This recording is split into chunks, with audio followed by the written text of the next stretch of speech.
So a while back I made Ryuko Scissor Blade from Kill la Kill.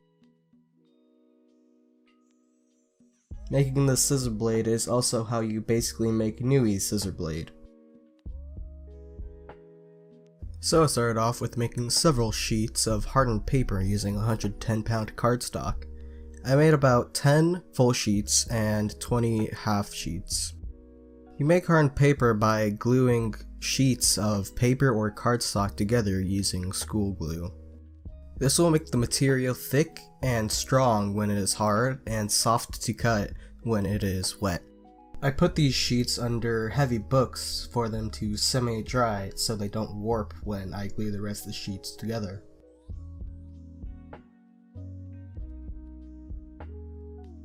I laid my sheets out in a brick formation and made it so it followed the rough outline of the scissor blade template that I'm using. I laid my sheets out as shown.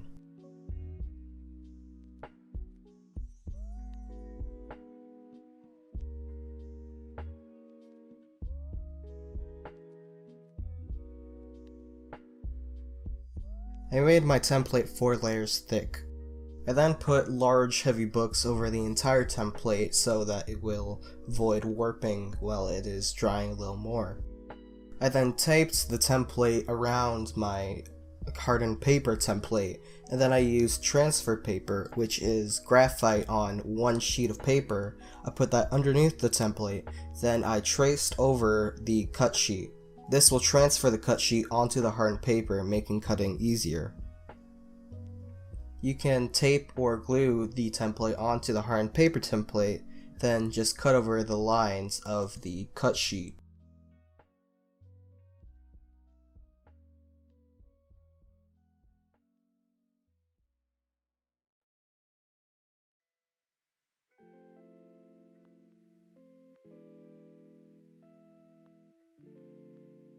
I cleaned up the round areas with sandpaper, and I created hard paper tubes that will go around the circular pivot points of the scissor blade.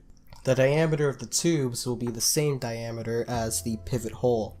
It will be glued in place and will be trimmed down to the width of the scissor blade later after we add the supports. The support structure on this blade is a little difficult to explain, but basically I tried my best to work from as large popsicle sticks as I could at the first layers.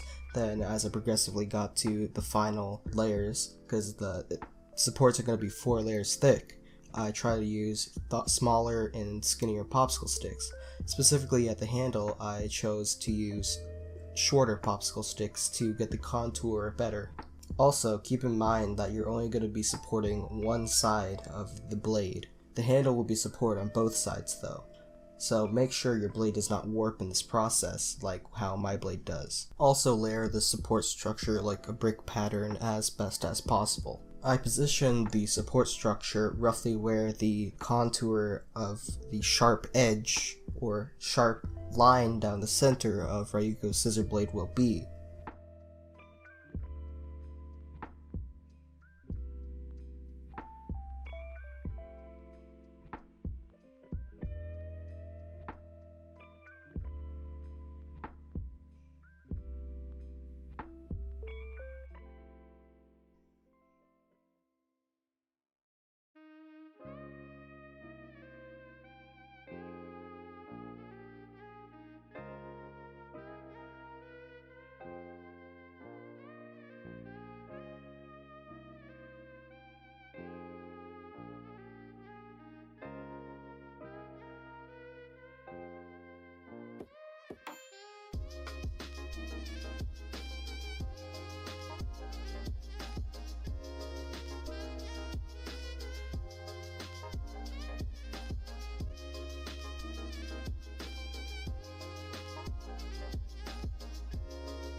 I'm creating more sheets of hardened paper to create the panels that will cover the support structure of the blade and give it the bevel.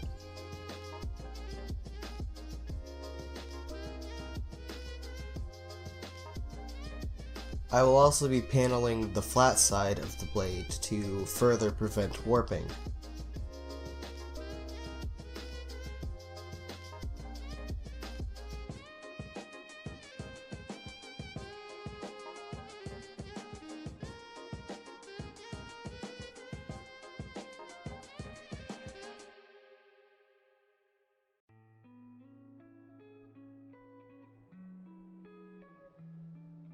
I create the panels by putting the panels on where I want them to cover, then roughly tracing the outside of the blade and leaving a bit of space. I then try to score the contour of the bevel of the blade and the shape of it so that the lines could pop a little more, and then it can give a better idea of where I want the bevel to go. I glued the panel onto the template support structure first, then the edges.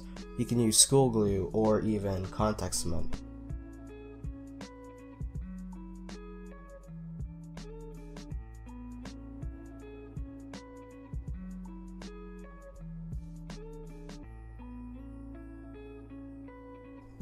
I'm only making this for the blade and not the handle because I'll be making the handle out of paper clay. Each panel should overlap to prevent torquing in the blade.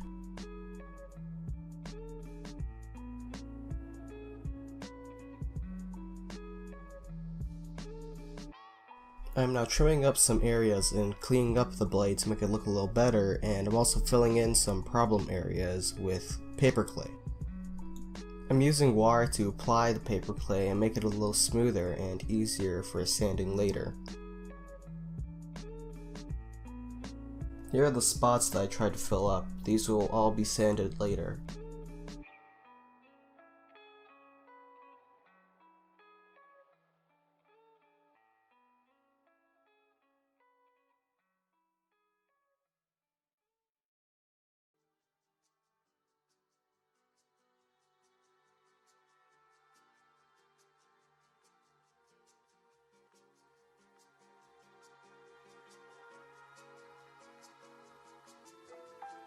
I then got like a crap ton of paper clay and smooshed it into where the handle is, filling up more volume than what the handle will actually take after I sand it, because I will be sanding it.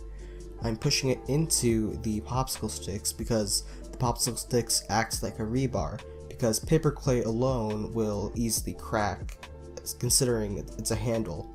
Remember to also fill in the volume for the handle on the other side.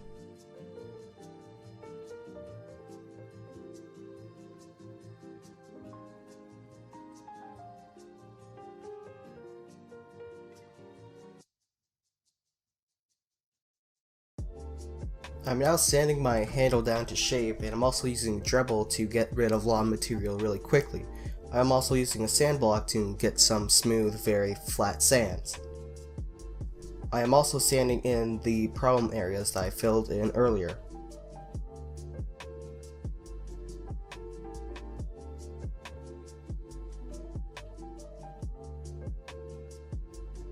When you're done sanding, make sure to wipe down any dust that's on your blade for painting.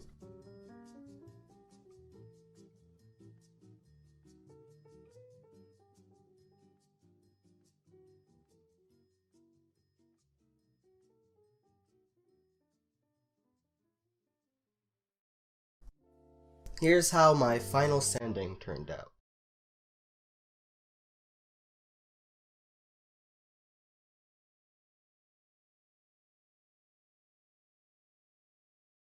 I then hanged the blade in preparation for painting.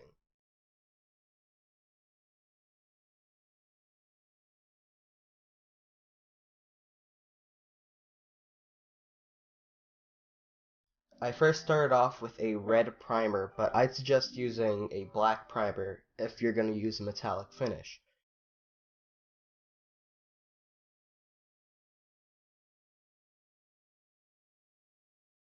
I then covered that layer in a final coat of a metallic red enamel paint. You don't even have to use a metallic paint, you can just use a regular red.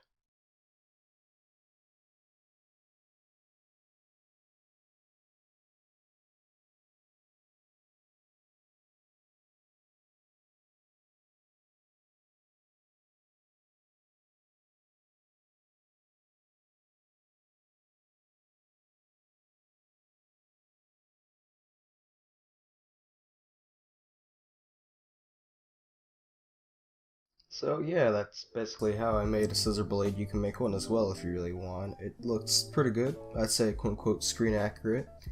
And this is also basically how you make Nui scissor blade, just a different pattern. Soon I also made it so they're able to connect and sorta function like a giant pair of scissors.